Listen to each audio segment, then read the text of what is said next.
Let me tell you something about losses. They're going to happen. Every trader who ever lived has taken losses.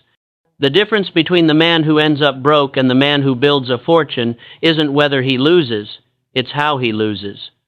I've made millions in the market, and I've lost millions, more than once. And each time I climbed back, it was because I understood one fundamental truth. Your losses must be small and your profits must be large. Sounds simple, doesn't it? But most men get it backwards. They let small losses become large ones, and they cut their profits short the moment they see a little gain. The market doesn't care about your opinion. It doesn't care about your analysis or your conviction. The market is going to do what it's going to do, and the only question that matters is, are you going to protect yourself when you're wrong? Now, I want to share with you the exact formula I used for decades, the one that saved me from ruin more times than I can count. It's not complicated. In fact, its very simplicity is what makes most traders ignore it. They're looking for something complex, something that makes them feel smart. But the market rewards discipline, not complexity. Here's the formula.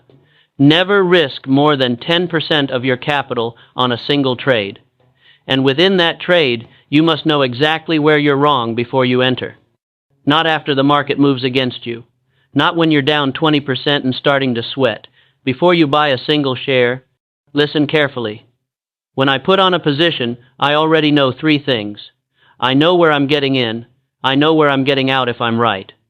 And I know where I'm getting out if I'm wrong. That third number is the most important one you'll ever calculate. Let's say you're buying a stock at $50. You've done your work. You believe it's heading to 70. That's fine. But where are you wrong? Is it $48? 45? 40? You must decide this before you risk a single dollar. Most traders, they buy at 50 and they think, well, if it goes to 45, I'll reconsider. That word, reconsider, it's poison. It's how small losses become catastrophic ones. Because when that stock hits 45, you won't reconsider. You'll hope. You'll find reasons to hold on. You'll tell yourself it's a temporary setback, that your analysis was sound, that the market is wrong, and while you're hoping, that stock goes to 40, then 35, then 30. I've seen it 1,000 times. I've done it myself. That's how I blew out my first fortune. I was young. I was right more often than I was wrong, and that made me dangerous. Because I started to believe I was always right. When a position went against me, I held on. I averaged down. I threw good money after bad, and one day I woke up broke. The market taught me a lesson that day, a lesson I paid dearly for. And the lesson was this: being right 60% of the time means nothing if you let your losses run and cut your profits short. A man can be right on 6 trades out of 10 and still go broke if he doesn't manage his risk. So here's what I did. I made a rule, an absolute rule. If a stock moved against me by more than 10% from my entry, I was out. No exceptions, no second guessing. No waiting for a bounce, out. Now, some of you are thinking, 10%, that's too much.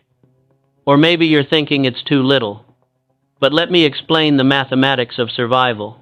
If you lose 10% on a trade, you need to make 11% to get back to even. Lose 20%, and you need to make 25% back.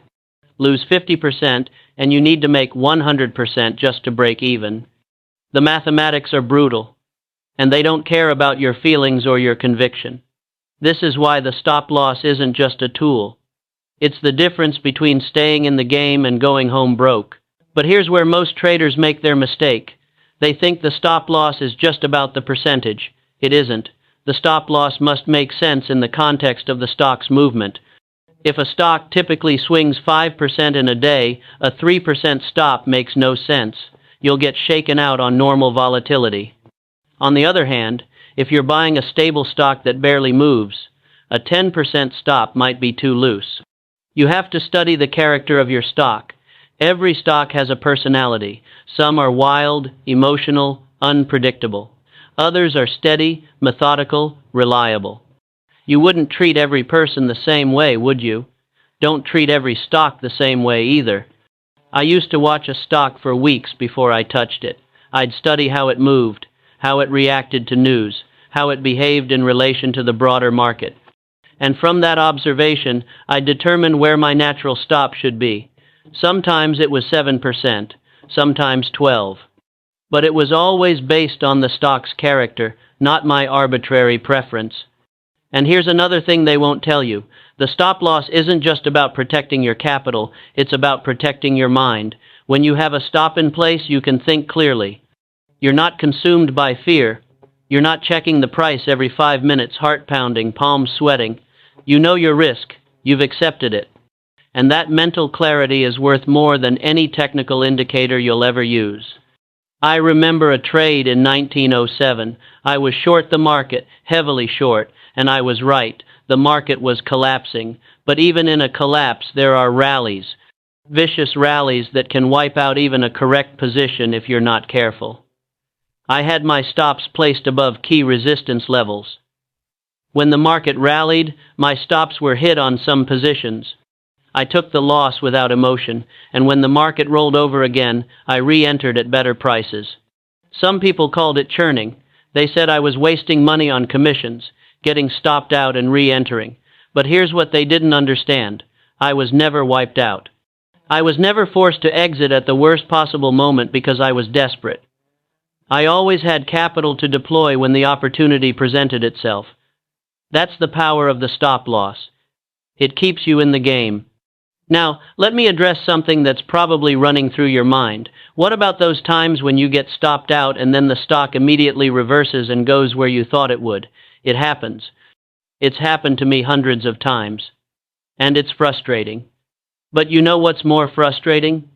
Holding a loser all the way down because you refuse to accept you were wrong. The stop loss isn't about being perfect. It's about survival. It's about making sure that when you're wrong, and you will be wrong, that mistake doesn't cost you everything. Because the market will always give you another chance, but only if you have capital left to take advantage of it. Here's what I want you to understand. The men who succeed in this business, they're not the ones who are right the most often. They're the ones who are still standing after everyone else has been wiped out. They're the ones who know how to lose small and win big. They're the ones who have the discipline to follow their rules, even when every instinct is screaming at them to hold on just a little longer. I've made and lost several fortunes in my lifetime, and every time I lost it was because I violated my own rules. I let a loss run. I fell in love with a position. I confused my opinion with reality. And every time I came back, it was because I returned to the fundamentals. Know your risk, accept your losses, move on. The stop-loss formula I'm giving you today, it's not going to make you rich by itself, but it will keep you alive. It will keep you in the game long enough to develop the skill and the judgment you need to succeed. Because this business, it's not about 1 trade or 10 trades or 100 trades. It's about being here 5 years from now, 10 years from now, with capital and experience and the wisdom that comes from surviving. So, set your stops. Know your risk before you enter. Accept your losses without emotion, and let your winners run. Do this consistently, with discipline, and you'll have a chance. Not a guarantee, but a chance. And in this business, that's more than most people ever give themselves. The market is the greatest teacher in the world, but it only teaches through pain, and the tuition is your capital. The stop loss is how you make sure the tuition doesn't bankrupt you before you learn the lesson.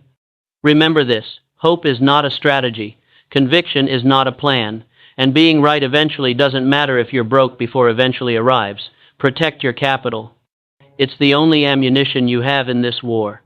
And make no mistake, the market is a war. The only question is whether you're going to be a survivor or a casualty.